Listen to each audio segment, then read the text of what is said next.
It's a battle between the third and fourth position, to be honest. They can be interchanged depending on the day. I would say today the fourth position goes to the cream to powder. This is the novelty. Here we have the highest concentration of new palettes. Brands right now are going towards this type of formula. This cream to powder is becoming popular because it's smoothing. So it's perfect for aged skin. It can go over the lines and create like a film that hides some lines. The smoothing quality is something that is very appreciated.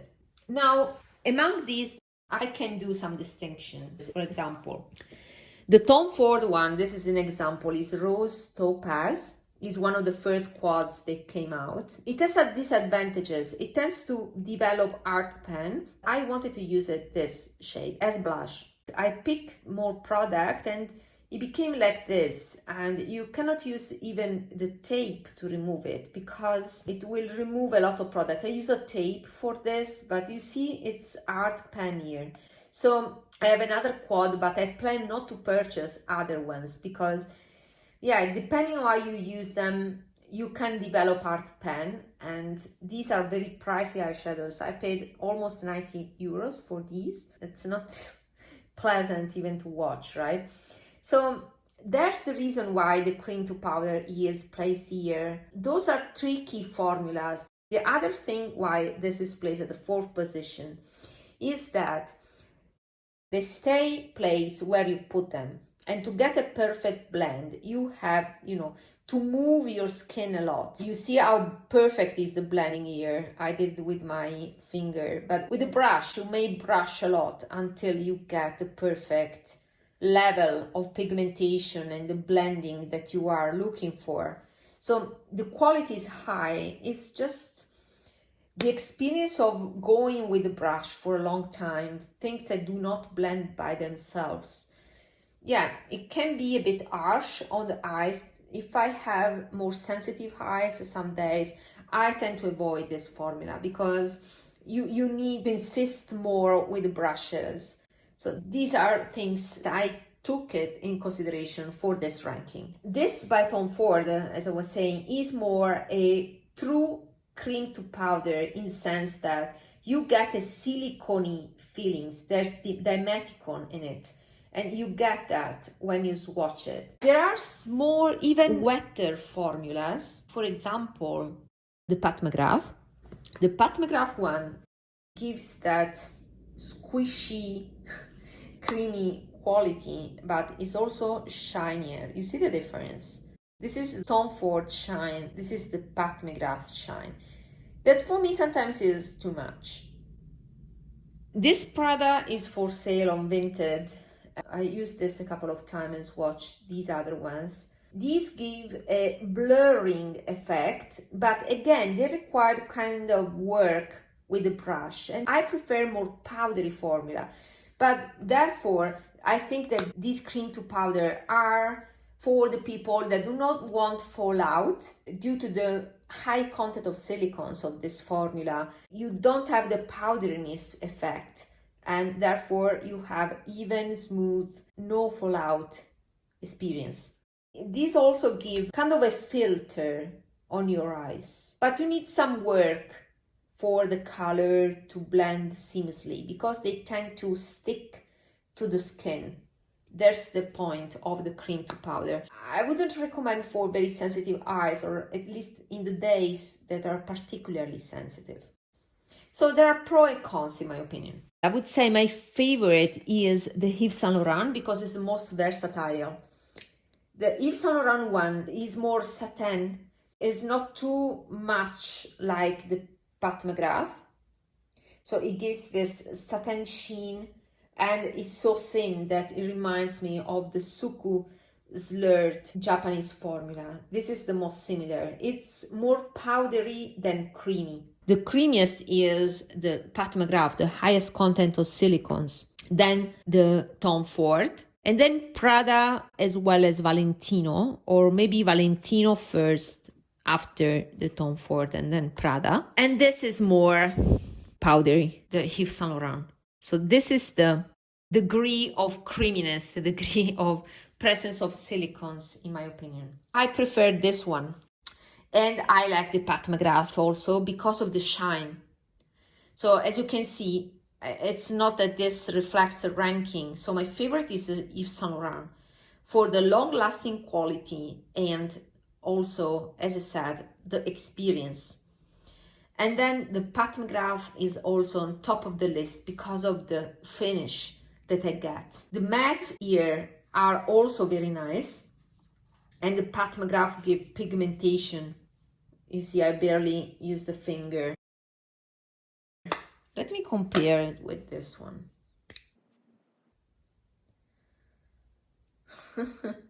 Very similar, right? Yeah, it's a similar experience and they belong to the same category. And there's also this one. This is not my favorite, to be honest. The problem with this is very hard pressed. This is the Byredo metal boots in the snow.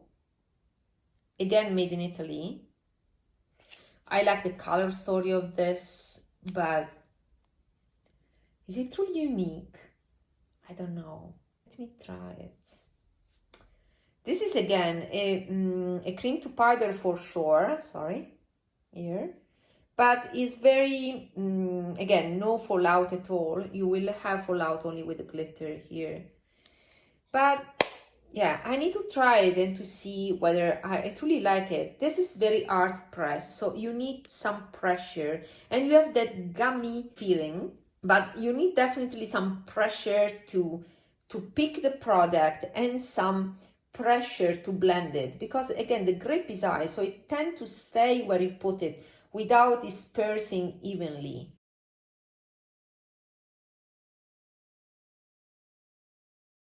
At the third position are the standard baked shades. I love these. I totally love these ones. And I would highly recommend, but I also highly recommend these ones and also the Viseart mattes. I mean, these are all special formulas for different reasons. These Dior, unfortunately, they are not available anymore. Reformulation changed these type of eyeshadows here. And these were so smooth and pigmented. The baked formula, baked, not baked gelée, gives you a powdery effect. See how much more pigment you get here. So you still have the powder, so it behaves like a powder, but it's so finely milled that it's totally fine for aged skin. And I love the satin ones. And also the shine is smooth. So these are great powder. If you can get your hands on these, you can recognize this old formula because the Dior writing is lowercase, while now is uppercase with the reformulation. These are gems that unfortunately are discontinued. But if you have them in your collection, then it's time to revisit them and use them. The only thing that here available currently is the Chanel Byzance collection. These are must-haves. They are delicate, okay? So the pigmentation, let me compare it, is much less. They are buildable, but you won't get this Dior effect. However, they are sophisticated. They blend seamlessly and they give you a shine effect. This is not visible here, but I have a video about this where I clearly show what I mean by the emollient quality. I would highly recommend. These are exclusive to Chanel website, official website. The precursor, let's say, of this formula that is a shiny, baked and shiny, is this one. That was the dark matter pigment in the baked formula from this collection that was Dark Star 006. You see the shine. This is why there is much more product. This is 4 grams. The whole Chanel palette is 2 grams. But the extended surface allows you to see what I mean by shiny quality. So it's not wet looking, it's shiny, but being matte. This has its age now, but this one is much smoother. You see the swatch compared to this one. So these Chanel ones are must-haves that unfortunately are so underrated. So I would highly recommend them. If you want this type of finish, very smooth, but still in the powder form that allows you more spreadability, less work for blending compared to creams that tend to stick to the skin and require some buffing to have the perfect blending. So those are the differences.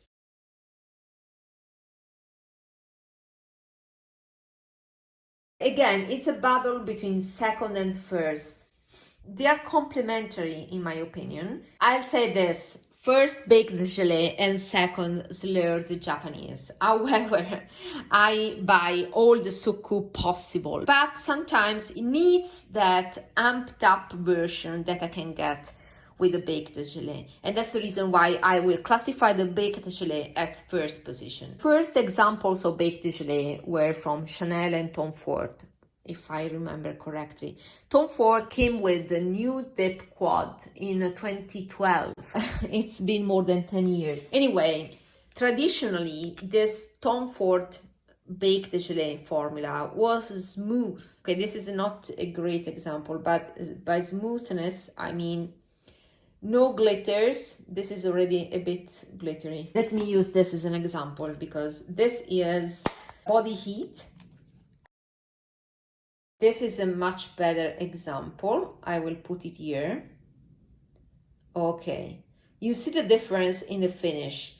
Now, should we consider them different formulas? I won't in this video because I'd say they are produced in the same way and it's a matter of the initial pigment, if it has glitters or if it has finer particles. But you can see there are different degrees of this Baked Gelée formula. In the beginning, they used to be like the reddish one, smooth and very forgiving on the skin. Personally, I think that this formula is even more smoothing than the cream. And that's the reason why the cream is lower in the ranking. This formula is versatile because you can use water to have more impact. These are called, as a matter of fact, wet and dry. The formula is called wet and dry. Now, you can say, okay, I can do that with every other formula. But it's not really true because if you try to do that with a standard powder, and if you use a wet brush, I'm talking about using a wet brush and putting the wet brush on your eyeshadow, then it won't come back to the original formula. So what you can do is just pick the powder on your brush and then wet the brush, but not go with a wet brush on the powder. That's the difference. You can totally do that with this, as long as then you keep it open and let the eyeshadow pan dry, then you can do that. It will go back to the original formula. That is the meaning of wet and dry. Usually you have the same finishes in the same quad. This was the way Tom Ford proposed their quads. These also are more or less all glittery, like this.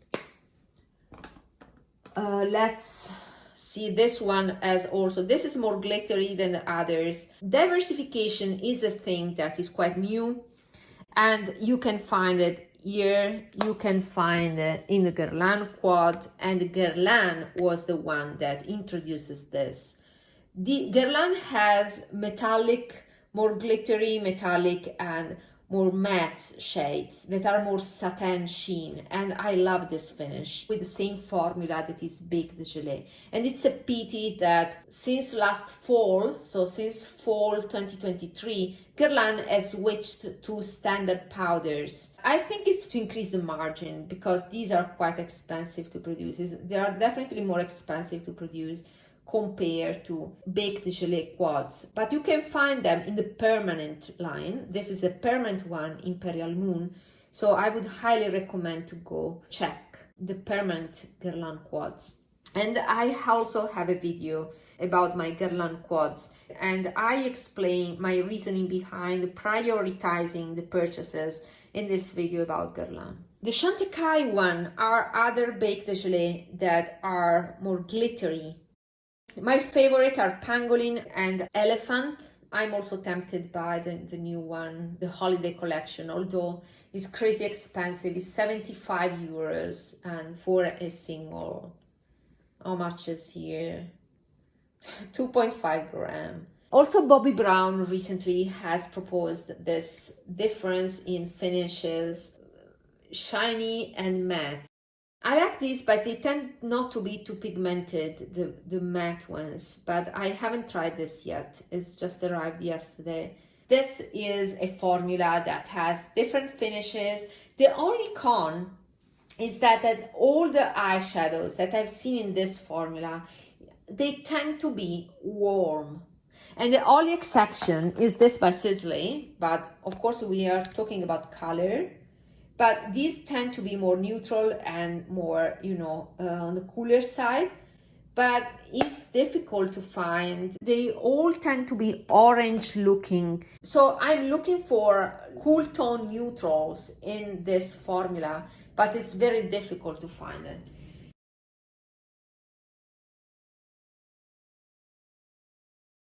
And finally, at the second place is Suqqu and all the Japanese slurred formula. I have 3 examples that shows you the evolution of Suqqu. When I started purchasing Suqqu in 2015, the quads look like this. This is a similar formula to the Cle de Peau that has been around till last year. This year, Cle de Peau has changed the formula, has switched the formula to, again, a similar formula like the slurred Japanese formula that nowadays you find. So Suqqu had this formula first. Then they switched to this type of formula that is more resemblant of Surat or the current Suqqu, but this was actually the previous formula. It's called the Designing Colorize. And this is maybe my favorite because of the glow. This is the more glowy eyeshadow formula by Suqqu. And then Suqqu evolved into the latest formula that is a signature colorize that brought back the different finishes. And usually you have a glitter that usually is ear, but now is also placed here, so it depends. One pan is glittery, and the other pan you have more matte or more satin finishes. I need to rearrange all my Suqqu palettes like I did for the Surat, and you also see a Suqqu single here. Also, this is by Suqqu. So these are 2 tone touch eyes, are the singles, not from the quad. And these are my Surat. These are not all my Surat. I have other Surat in other palettes. But this is the same type of formula. It's very thin. It has different finishes. This is one of my favorite. That is Zibelin. There are some shades that are discontinued. Let me show you here. What's the quality of this? It's less thick than the baked gelée, so it's thinner. Okay, you can blend it into nothing, so this is the aspect that you may take into consideration. If you want sparkles and shine, then go for the baked gelée or for the cream to powder formula. This is more sophistication, like subtlety. This is the way I would describe these eyeshadows. They give a sheen, but it's very subdued. And this is my favorite for every day to complement those baked gelée. Although the reason why I put those baked shades at the first place is because Guerlain gave us also the possibility to have these matte, satin matte shades. So this was revolutionary because otherwise I would have preferred, the Japanese line. So what to say, the baked gelée may be the Western, more impactful version of those delicate eyeshadows. One of my favorites is this one. This is not the original packaging. I put it here because it's a brown palette, and I put it into this packaging because it reminds me of what is inside. This I used a lot and is actually an amazing palette for every day. It may be my perfect neutral quad. This is perfect on me. It's the perfect brown, and you see how pigmented it is. Brown now to the touch, but it still has a lot of pigment.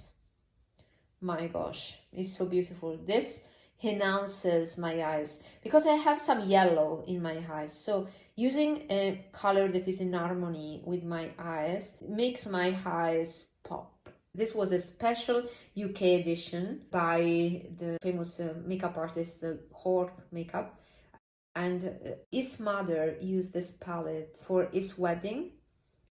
And I remember when I was considering it, I was chatting with him because at that time we had a small chat. It was, I think, 2017 when I purchased this. And we had a kind of a group. Usually Hort gave us swatches before the palettes were live, so we could at least decide. And I remember he recommended to me this palette because also his mom used it for the wedding. It indeed ended up being my favorite palette. So anyway, I would recommend all the Suqqu. It has evolved over time. Suqqu is a brand that is continuously evolving. Some palettes like this one, this is more Japanese style, are kind of satin metallic. And other palettes like this one, these are mattes, glitter metallic, shimmer, so you have variety here. The only problem with Suqqu is scarcity and the fact that everything is limited edition. Most of them, the core line is very limited, has limited number of pieces, and all the other things are limited editions. Lunasol, I don't recommend it in the sense that it's great, but it's similar to Suqqu. This is the counterpart of the Urban Decay Naked palette. Is the beige palette, and it's an iconic palette. It's beige. I don't think I have used it. Maybe I swatched it. Yeah, I swatched it with the brushes. Yeah, I will clean it up and then put it on Vinted because I don't use this. To be honest, I have so many repeats. But these Lunasol for me are too expensive because I live in Europe. If I want to import from Japan, I have to pay huge custom fees. And for that reason, yeah, I prefer to stick with Suqqu because I've noticed that the formula is comparable. And Cle de Peau. I like it, but I prefer Suqqu. It's like Suqqu and Surat, but more hardly pressed. So I'm unpopular here, but I don't like it as much as I love Suqqu and Surat. So Suqqu and Surat are my favorite. Surat is more similar to the Suqqu designing colorize in the sense of that glowy finish for the satin. And the mattes are impeccable, are very fine. And sometimes I prefer them over Viseart, although Viseart is longer lasting. So if I want something that will stay with, professional quality, I will go to Viseart. So here, otherwise I can use these. But the preciousness of Surat is in the special pigments, the ones that are duochromes, the ones that are, they have complexity, like this one in the hologram. This is a supernova. And this is more cream to powder, is a squishy feeling. So indeed, this would be in the cream to powder category. And I like it less, in fact. I like the more powderiness feeling because it's easier to, blend. And I'm more used to that. And I can be more delicate on my eyes with this kind of powderiness. There's a type of powderiness I prefer. Because of that, I can use squirrel brushes with these, while with creams, I cannot use such fine, delicate bristles. I need to use synthetics or sturdier bristles. That's the reason why I prefer these more delicate powders over the cream to powder formula.